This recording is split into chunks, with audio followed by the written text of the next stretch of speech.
No vídeo de hoje eu vou ensinar pra vocês como entrar no Discord do Sami. Primeiro vocês vão vir aqui na Play Store e pesquisar Discord.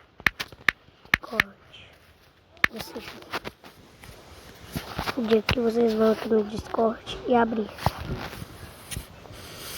vocês vão ter que colocar a sua senha, o seu número de telefone ou e-mail. Eu já coloquei meu e-mail.